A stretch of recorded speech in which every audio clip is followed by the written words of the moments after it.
Hey you guys, and welcome to my channel.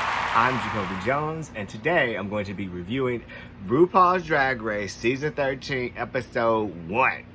So, Ru tricked all these hoes. So contestant 1 comes in. It's a person named Candy Muse. She walks in with a boombox. She's from New York. She's a little thick with a heavy-set chick. She seemed cool though, a little cocky.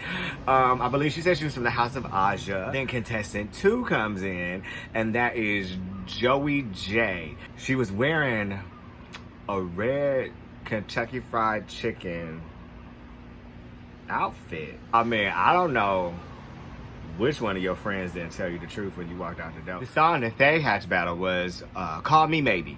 They both looked shocked, of course, because they didn't know what was going to happen. The performance was tired. I'm not going to lie to you. I wish I had better news for you, but I don't.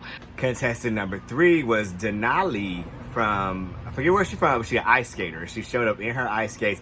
First mistake because she didn't know she was gonna have to battle. So she showed up in them ice skates and she ready to just perform or whatever, do her little cute little meet and greet. And then boom, contestant number 4 shows up, which is La La Ree.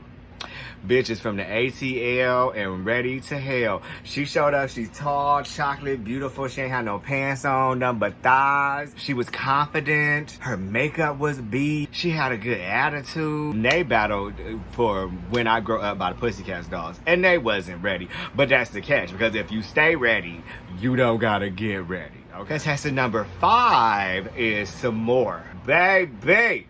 When I tell you, she walked in, you just look at this bitch and you just like, you was born to do this. This is what you was born to do. You are beautiful, your bone structure, your skin tone, her attitude, her confidence. I mean, she had a dress made out of photos of her fucking self. Now, contestant number 6 was Tamasha from the ATL. Now, Atlanta can be good and Atlanta can be bad because Lala from Atlanta and she had a nice attitude. Tamasha is from Atlanta and she had a stank ass attitude. She wasn't like being friendly, she was just stank. Just like, oh, hi, yeah, where's everyone? Oh, no bitch, you're going home with that fucking attitude is what's gonna happen. So they battle and they perform this Pleasure Princess song, a principal song, something old. It's an old school song. And when I tell you, some more brought that shit home. She performed and she really performed like for her life. Like she knew if I don't do this right, I'm finna go home. Tamasha was just like giving me Mary J. Blige busted hip kind of energy. Like she wasn't really like arthritic shoulder kind of. I just wasn't. It didn't. And Tamasha left. She lost, and some more goes on to the next round. Contestant number 7 is some shit. Gothica is a transgender woman, born a woman, transitioned to a man to dress up and play a woman. Don't ask me. Don't ask me. She was giving like Paris Hilton from the 50s kind of vibe. She had a humble energy about her. She was cool. She came ready to be friends, but ready to win. Contestant number 8 was Utica Queen. And Utica was giving me some real Rusted Roots, send me on my way kind of vibe. Like, I just don't know how she got on the show. Even when she did her makeup, I mean, she still looked like a dude. Like, I just saw you, bitch. You looked like you. There was no transformation. So they battle to one of my favorite songs, which is Lindsay Lohan, Rumors. The sad part was they were both kind of weak and not ready. Gothica won, and Jim Carrey in a clown outfit went home. Like, I don't know why that person got on the show. Like, I mean, it was like a circus act and not a drag show for that individual. But I mean, no tea, no shade. No tea, no shade. Shade. Number 9 was Rose. Now, Rose is this chick from New York. She had a fun energy about her, but she also had like the I've been in this industry forever and I am like a vet, which could be true. Where the fuck you from? But when you on the RuPaul Drag Race, boo-boo, everybody is fair game, so don't get above yourself. That's a mistake I noticed several of you people have been making on the show yesterday. Don't get high and mighty like that because you could go home yesterday. Contestant number 10 was also from New York, which is Olivia Lux. Now, Olivia Lux was giving me I Frame Roger Rabbit in like this pink and yellow, beautiful. She had this beautiful smile, just one of those born to do it kind of bitches again, like just lovely all around, good energy, just good vibes came from Miss Lux. So then those two bitches battled to X's and O's, and Olivia served face. She performed like for her life. Again, she knew that if I don't bring this shit home, that's where the fuck I'm gonna be. So Rose was performing like she's some seductive stripper, like she was in a bar or at a regular drag show and not in front of Rupauls Drag Race on national television. Like, bitch, you can't be acting like you at home when you not at home. So then contestant number 11 was Tina Berner. Okay, Tina Berner, I ain't gonna lie to you, bitch.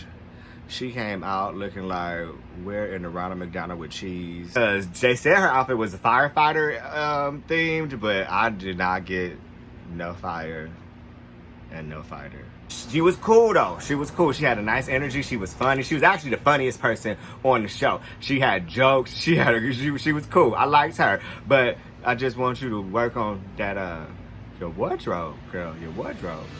Contestant number 12 was Kamora Hall. She was from Chicago. Midwest does best. Y'all know I grew up in Wisconsin. I live in Hawaii, but I grew up in Wisconsin.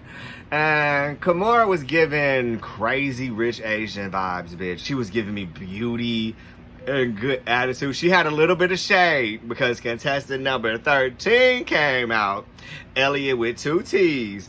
And Elliot came out in an 80s Wonder Woman outfit from the cornfield. She walked out and Kamora was just like, so what was the theme of your outfit? I was just like, bitch, that's exactly what I want to know. So the 3 of them performed together. They're the last group and they performed Lady Marmalade, right? Which is one of my favorite songs. I love me some Patty, Patty, Patty. The performance was cool from Tina and from Kamora, but Elliot, and why your name still Elliot? Shouldn't you get like a feminine name to transition into this feminine person? And you, again, one of the, contour. It's a trick. You got to contour that nose, boo-boo, because you still had like, broccoli face a little bit there, girl. It was a little, I still knew who you was. The performance was good for the first 2, but Elliot was just giving like attitude, like Rose, like stripper, like performance, instead of like, I am dragging, I am here to save my life because I have lip singing for the gods. Like, it was not that kind of attitude. It was more like stuck up, I know I'm cute, and I'm like looking for a sugar daddy on national television.